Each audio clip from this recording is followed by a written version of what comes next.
ముందుగా వేదిక మీద ఈరోజు ఈ కార్యక్రమం యొక్క ముఖ్య అతిథి Krishna university vice chancellor Koona Ramji గారికి, అదేవిధంగా ఈ కార్యక్రమానికి ఇక్కడ వేదిక మీద ఉన్నటువంటి రెక్టర్ బసవేశ్వరరావు గారికి, దాని తర్వాత రిజిస్ట్రార్ ఉషా గారికి, ప్రిన్సిపల్ విజయ్ కుమారి గారికి, అదేవిధంగా ఇక్కడ విచ్చేసినటువంటి విద్యార్థులందరికీ నా హృదయపూర్వక నమస్కారాలు. ఇప్పటికే మాట్లాడిన పెద్దలందరూ కూడా అనేక విషయాలు ఈ జాతీయ ఓటర్ల దినోత్సవం, ఈ ఓటర్స్ డే యొక్క విశిష్టత వారి గత మాటల్లో చెప్పడం జరిగింది. 1950లో మన రాజ్యాంగాన్ని నిర్మించుకుంటే అప్పటి నుంచి మన ఓటుని, మన నాయకుడిని మనమే నిర్ణయం చేసుకోవాలి అని చెప్పి ఈ ప్రతి ఒక్కరికి కూడా ఓటు హక్కు కల్పిస్తూ మన ప్రతి ఒక్కరు కూడా వారి ఓటేసి ఏ నాయకుడిని ఎన్నుకోవాలి అనేది మన నిర్ణయం మనమే చేసుకోవాలని చెప్పి ఆ రోజు డాక్టర్ బిఆర్ అంబేద్కర్ గారి నేతృత్వంలో ఏర్పడినటువంటి రాజ్యాంగం నిర్ణయం చేసుకుంది. అది మనమందరం కూడా ఈ రోజున గుర్తు చేసుకోవాల్సిన అవసరం ఉంది. ఎందుకు ఈ ఓటర్ల దినోత్సవం మనం జరుపుకుంటున్నాం? ఎందుకు అంటే ఇది చాలా ముఖ్యమైనది. ఈ దేశ భవిష్యత్తుని మనం నిర్ణయం చేసుకోవాల్సిన అవసరం ఉంది. ముఖ్యంగా యువత, యువకులు, ఈరోజు మీరందరూ రేపటి భవిష్యత్తు, ఈ దేశ భవిష్యత్తు మీరే. కనుక మీరందరికీ కూడా ఈ ఓటు యొక్క విలువ తెలవాలని చెప్పి ఈరోజు ప్రతి చోట కూడా ఈ కార్యక్రమాలు చేస్తాం జరుగుతుంది. మనకి 1950లో మన కాన్స్టిట్యూషన్ వస్తే 2011లో ఈ ఓటర్ల దినోత్సవాన్ని అనౌన్స్ చేసింది. అంటే 61 సంవత్సరాల తర్వాత ఈ ఓటర్ల దినోత్సవం. ఎందుకు అంటే ఓటు యొక్క విలువ ప్రతి ఒక్కరికి కూడా తెలియట్లేదు ఇంకా పూర్తి స్థాయిలో. అందరికీ కూడా దాని యొక్క విశిష్టత, దాని యొక్క ముఖ్యమైన ప్రాధాన్యత ప్రతి ఒక్కరికి కూడా తెలవాలి అనే ఉద్దేశంతో ఈ ఓటర్ల దినోత్సవాన్ని 2011లో స్టార్ట్ చేయడం జరిగింది. ఇప్పుడు 16 సంవత్సరాలు మనం పూర్తి చేసుకుంటాం. వాస్తవానికి ఇది జనవరి 25వ తారీఖు, అంటే రేపు మనకి ఓటర్స్ డే. కానీ రేపు ఆదివారం రావటం, మీరు ఇక్కడ సెలవు కాబట్టి ఒక రోజు ముందు మీ సార్ ఈ రోజున ఈ ఓటర్స్ డేని చెయ్యాలి అని చెప్పి ఈ కార్యక్రమాన్ని నిర్వహించడం జరుగుతుంది. ఇక్కడ ఇందాక మాట్లాడినట్టు ప్రతి ఒక్కరూ కూడా ఓటు నమోదు అనేది చేసుకోవాల్సిన అవసరం ఈరోజు ప్రతి ఒక్కరు మీ అందరి మీద కూడా ఉంది. ఎందుకంటే మన భవిష్యత్తుని మనం నిర్ణయం చేసుకోవాలి. మనం ఒక ఎమ్మెల్యేని, ఒక ఎంపీని, దాని ద్వారా వచ్చే మన ముఖ్యమంత్రిని అవనివ్వండి, ప్రధానమంత్రిని అవనివ్వండి, అవన్నీ కూడా నిర్ణయం చేసుకోవాల్సిన బాధ్యత ఈరోజు మనందరి మీద ఉంది. 1950లో ఏర్పాటు చేసినప్పుడు 21 ఇయర్స్ ఏజ్కి ఓటు హక్కు అనేది ఉండేది. కానీ రాను యువత వారి నిర్ణయం వాళ్ళు తీసుకోవాలి. ఎక్కువ యువతకి ప్రాధాన్యత వాళ్ళు తీసుకోవాలి, మంచి చెడు ఆలోచించాలి అనే ఒక ఆలోచనతో 1989లో రాజీవ్ గాంధీ గారు ప్రధానమంత్రిగా ఉన్న ఆ టైంలో దాన్ని 18 సంవత్సరాలు, అంటే 18 ఇయర్స్కే ఓటు హక్కు కల్పించాలి అని వారు చేయడం జరిగింది. ఎందుకంటే యువత భవిష్యత్తు ఎప్పుడు కూడా, దేశ భవిష్యత్తు అంటే యువత భవిష్యత్తు. ఈ యువత చేతుల్లోనే దేశం యొక్క నిర్ణయం ఉండాలి అనే ఒక ఆలోచనతో ఆ రోజున 21 ఇయర్స్ ఏజ్ నుంచి 18 ఇయర్స్కి మారవటం జరిగింది. కనుక ఈ రోజున మీరందరూ కూడా ఓటు అనేది జస్ట్ ఏదో మనం వెళ్ళి మన హక్కు అనేలాగా భావించకుండా అది మన బాధ్యత అనే విధంగా ప్రతి ఒక్కరూ కూడా ఈరోజు గుర్తుంచుకోవాల్సిన అవసరం ఈరోజు ఇక్కడ ఉన్న విద్యార్థులందరికీ కూడా ఉందని చెప్పి ఈ సందర్భంగా తెలియజేసుకుంటున్నాను. ఎందుకు అంటే ఒక చిన్న పొరపాటు ఈరోజు మన ఓటు వల్ల ఏమవుతుందిలే, ఒక్క ఓటు వల్ల ఏమవుతుంది అని అనిపించవచ్చు చాలా మందికి. కానీ ఒక్క ఓటు వల్ల అనేక రాజ్యాలు, నిర్ణయాలు మారిపోతూ ఉంటాయి. ఎందుకంటే ఎప్పుడైతే ఆ పైన ఉన్నటువంటి వ్యక్తి మారాడో ఒక్క ఓటు వల్ల అన్ని నిర్ణయాలు కూడా మారిపోతూ ఉంటాయి.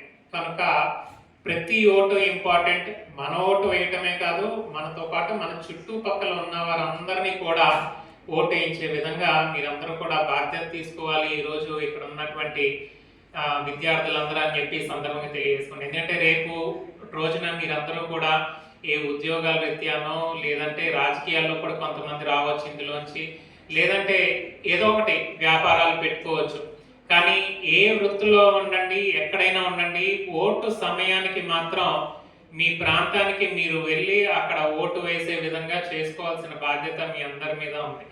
ఒకవేళ ఇక్కడికి రాకపోతే మీరు ఏ ప్రాంతంలో ఉంటున్నారో అక్కడ ఓటు నమోదు చేసుకోండి తప్ప మీరు కంపల్సరీగా ఓటు అనేది మన హక్కు. ఆ హక్కుని ప్రతి ఒక్కరు కూడా వినియోగించుకోవాల్సిన బాధ్యత ఈరోజు ఇక్కడ ఉన్న విద్యార్థులందరికీ ఉందని చెప్పి ఈ సందర్భంగా తెలియజేసుకున్నా. కేవలం ఒక ఎమ్మెల్యే ఎంపీఏ కాదు, ఒక వార్డు మెంబర్ కూడా ఇంపార్టెంట్. మీరు ఒక వార్డ్ మెంబర్ అవనివ్వండి, ఒక పంచాయతీ ప్రెసిడెంట్ అవనివ్వండి, ఎంపీటీసీ అవనివ్వండి, జెడ్పీటీసీ అవనివ్వండి, మున్సిపాలిటీ అవనివ్వండి, ఏ ఎలక్షన్ ఉన్నప్పటికీ ఆ ఎలక్షన్లో మీరు ఓటు వేసి దాన్ని గెలిపించుకోవాలి. ఈరోజు ఒక వీధి లైట్, ఒక స్ట్రీట్ లైట్ ఏదన్నా పోయిందనుకోండి, అది ఎమ్మెల్యే ఏం చేయలేడు, ఎంపీ ఏం చేయలేడు. అది మీ దగ్గర ఉన్నటువంటి ఒక వార్డ్ మెంబరు లేదా పంచాయతీ ప్రెసిడెంట్ వాళ్ళే అది తీసుకోవాలి. సో ఎవరు ఇక్కడ ఉన్నటువంటి సమర్థుడు అనేది, సో ప్రతి సెక్షన్లో కూడా ప్రతి ఒక్క లెవెల్లో, అది వార్డ్ మెంబర్ నుంచి పైన ఎంపీ వరకు ఏ లెవెల్లో అయినా కానీ ఎవరు మంచి వ్యక్తి, ఎవరు ఎటువంటి వ్యక్తి అనే ఒక ఆలోచన మీలో రావాలి. ముందు మీరు ఆ ఆలోచన అనేది ప్రతి ఒక్కరూ కూడా పెంచుకోవాలి. దీంట్లో మంచి ఏంటి, చెడేంటి, ఎవరికి ఓటేస్తే ఏం లాభం ఉంటుంది, వీరి ద్వారా మనకి ఏం వస్తుంది అనేది ప్రతి ఒక్కరు కూడా ఇక్కడ ఉన్న విద్యార్థులు మీరు ఇప్పటి నుంచి అవగాహన పెంచుకోవాల్సిన అవసరం మీ అందరి మీద ఉందని చెప్పి ఈ సందర్భంగా తెలియజేసుకుంటాను. ఎందుకంటే ఈ రోజున రాజకీయాలు చెడిపోయింది. ఒకప్పుడు మా తాతగారు మండలి వెంకట కృష్ణారావు గారు 1957లో, అంటే జవహర్లాల్ నెహ్రూ గారి సమయంలో ఆయన ఎంపీగా చేశారు. నిజం చెప్పాలంటే ఆయనకి ఎంపీ నామినేషన్ వేయడానికి, డిపాజిట్ కట్టడానికి కూడా డబ్బులు, ఆయన వాళ్ళ నాన్నగారు అంటే మా ముత్తాత గారు ఒక టీచర్, ఉపాధ్యాయుడు కొడుకు ఆయన మండలి వెంకట కృష్ణారావు గారు. అంటే ఆయనకి డిపాజిట్ వేయడానికి కూడా డబ్బులు లేవు. కానీ ఆ రోజు మొత్తం అందరూ కూడా ప్రజల నుంచి అందరూ కూడా ఈయన గెలిస్తే మనకి మంచి జరుగుద్ది అని చెప్పి భావించి ఆ రోజున పక్క వాళ్ళందరూ కూడా డిపాజిట్లు కూడా వాళ్ళు కట్టి ఆ రోజున వారిని గెలిపించడం జరిగింది.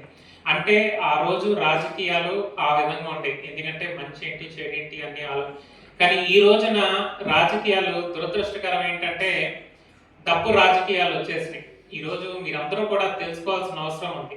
ఈరోజు ఒక 100 కోట్లు సంపాదించేయటం, 1000 కోట్లు సంపాదించేసి నేను రాజకీయాల్లోకి వచ్చేద్దాం, నేను డబ్బులు పార్టీకి ఇంత ఫండ్ ఇచ్చేద్దాం, ఈ విధంగా నేను ఇక్కడ ఓట్లు కొనేద్దాం, నేను గెలిచిపోదాం అనే ఒక ఆలోచన ఈరోజు ప్రతి ఒక్కరికి కూడా వస్తుంది.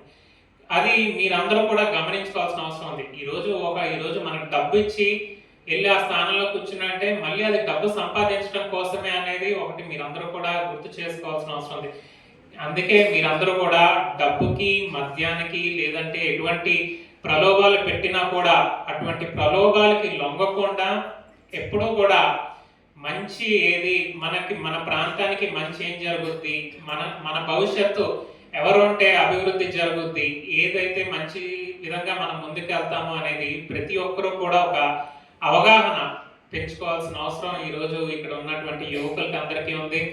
ఓటు నమోదు చేసుకుంటాం ఒక ఎత్తు అయితే, దాన్ని వినియోగించుకుంటాం. ప్రతిసారి కూడా ఓటుని వదిలేయకుండా ప్రతి ఏ ఎలక్షన్ వచ్చినప్పటికీ దాంట్లో ఓటు వేసే విధంగా ప్రతి ఒక్కరు కూడా మీరు ముందుకు వెళ్ళాలని చెప్పి ఈ సందర్భంగా తెలియజేసుకుంటూ, ప్రతి ఒక్కరు కూడా ఈ ఓటర్ దినోత్సవం 25వ తారీఖున అన్ని మీకు ఎవరికైతే ఓటు ఉందో ఓటు ఉంటే మంచిదే, లేని వారు ఈ ప్రతి బూత్లో కూడా ఎక్కడైతే బూతులు ఉన్నాయో అక్కడ ఆఫ్లైన్ అప్లికేషన్స్ తీసుకుంటారు, లేదంటే ఇంత సార్ చెప్పినట్టు ఇక్కడ అప్లికేషన్లు ఇస్తారు. ఆ అప్లికేషన్ల ద్వారా మీరు ఓటు నమోదు అనేది చేసుకోవచ్చు. అదేవిధంగా ఆన్లైన్లో కూడా మీరు వివరాలన్నీ ఇచ్చి మీ అడ్రస్ ప్రూఫ్లు అవన్నీ పెట్టి ఆన్లైన్లో అయినా మీరు తీసుకోవచ్చు.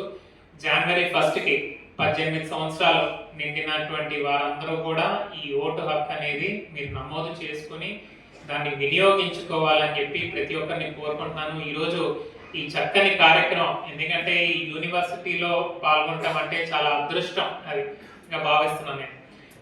ఇటువంటి గొప్ప కార్యక్రమంలో మీ అందరితో పాటు ఈ రోజుని ఇటువంటి వేదిక పంచుకుంటామంటే నాకు చాలా సంతోషంగా ఉంది. ఇటువంటి చక్కని అవకాశం కల్పించినటువంటి వైస్ ఛాన్సలర్ గారికి మరొకసారి ధన్యవాదాలు తెలియజేసుకుంటూ సెలవు తీసుకుంటున్నాను. జై హింద్.